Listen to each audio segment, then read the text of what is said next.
When the bee's buzzing returns to the garden, we know that the earth has awakened from its winter slumber. And with that distant hum in the flowers, we are gently reminded that the honeybees are already out there, ensuring our survival as living beings. It is as if this deep connection between the honeybee and the survival of humankind and all living things has been neglected for years. We are so dependent on the small things, the tiny beings, the atoms, the cells, and the intricate lifelines that stretch far beyond our human capabilities, beyond our human intelligence. Their tiny wings carry the weight of the world. Nature doesn't just surround us, it tunes us.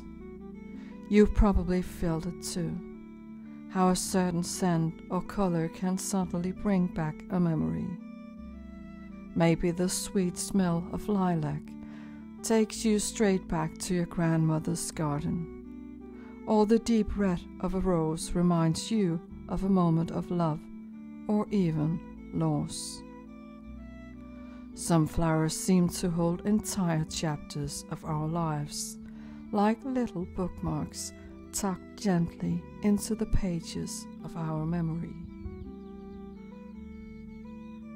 And it's not just the flowers, the tiny beings that move among them, the bees, the butterflies, the beetles, they all play their quiet part.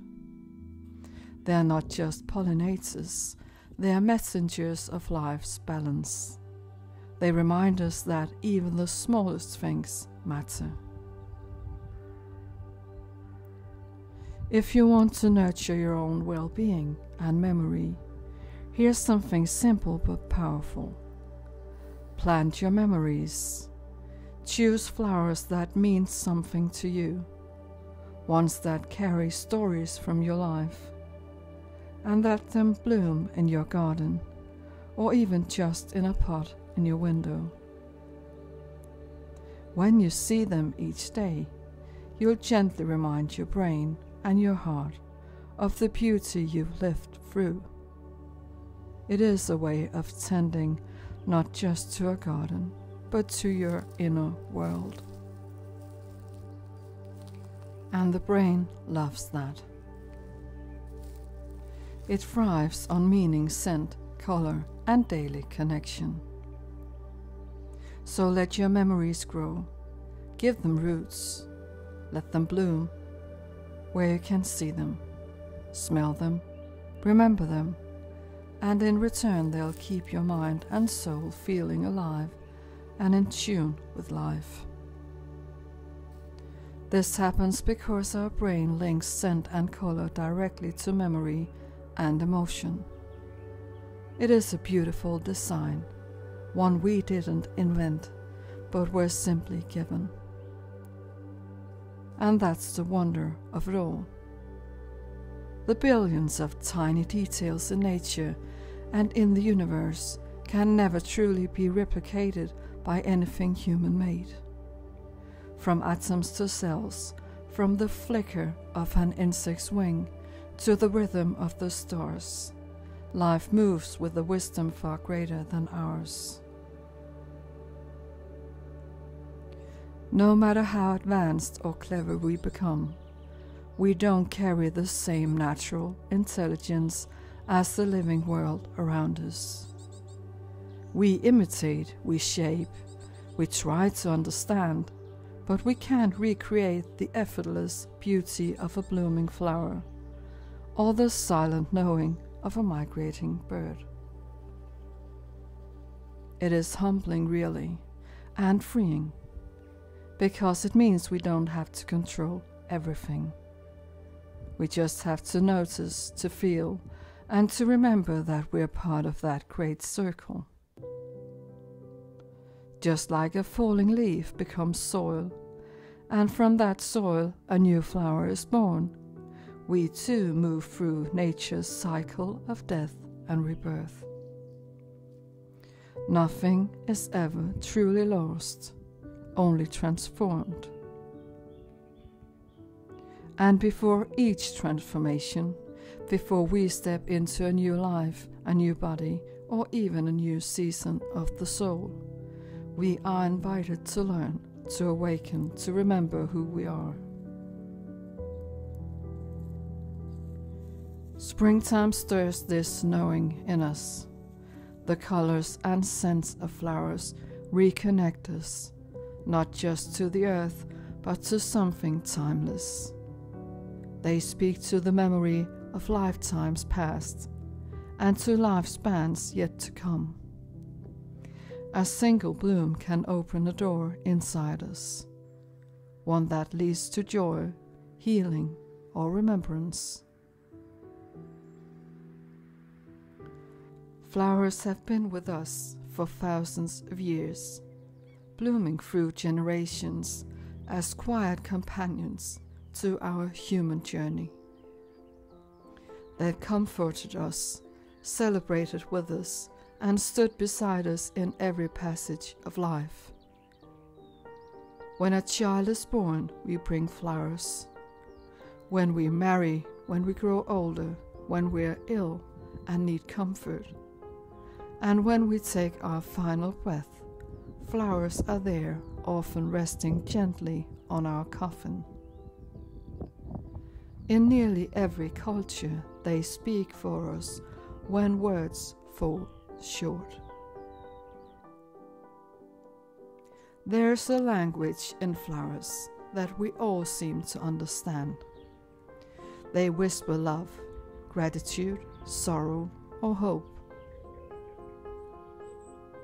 Flowers carry emotion, memory, and beauty all at once, and they do so without asking for anything in return. In their own quiet way, flowers are friends of the universe, and our friends too. When we plant them around us, whether in a wild garden or on a small windowsill, we are not just growing beauty, we are inviting presence, memory, and healing into our everyday life. The colors lift our mood, the scents awaken something deep within, and the act of seeing them day after day supports our brain's ability to hold on to life's meaningful moments. It keeps our memories blooming. Nature does not fear death. It welcomes change. Winter strips the branches bare, but spring always returns with soft defiance, life blooming where all once seemed lost. A mind grounded in nature knows how to listen across time. It knows that wisdom travels, that spirit returns, and that beginnings are born from every ending. Nature is our teacher, and flowers so small, so vivid, so alive, remind us every day that we are never truly alone. It is here in the arms of the natural world that we begin to remember who we are. We learn to become our own best friend.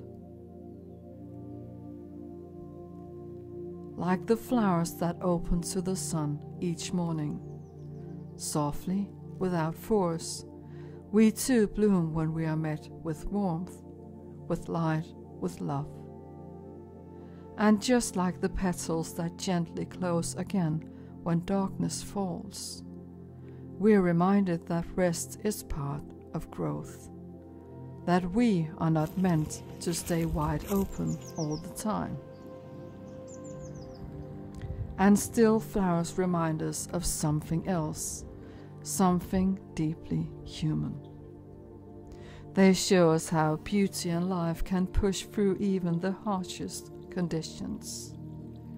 We've all seen it, the soft green shoot growing through a crack in the pavement. the bloom rising boldly through the concrete. Life insists on returning.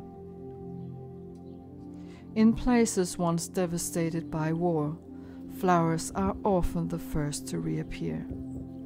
Fields once filled with suffering are slowly painted with wild poppies.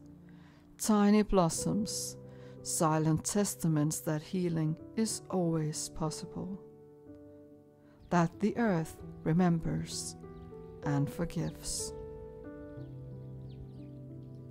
And so we keep walking, we keep planting, and slowly, with the help of flowers, forests, and the turning sky, we bloom, knowing that we are, always and forever, our own best friend, guided by the stillness of nature, if only we dare to listen to the silence. Stay kind and shine your light.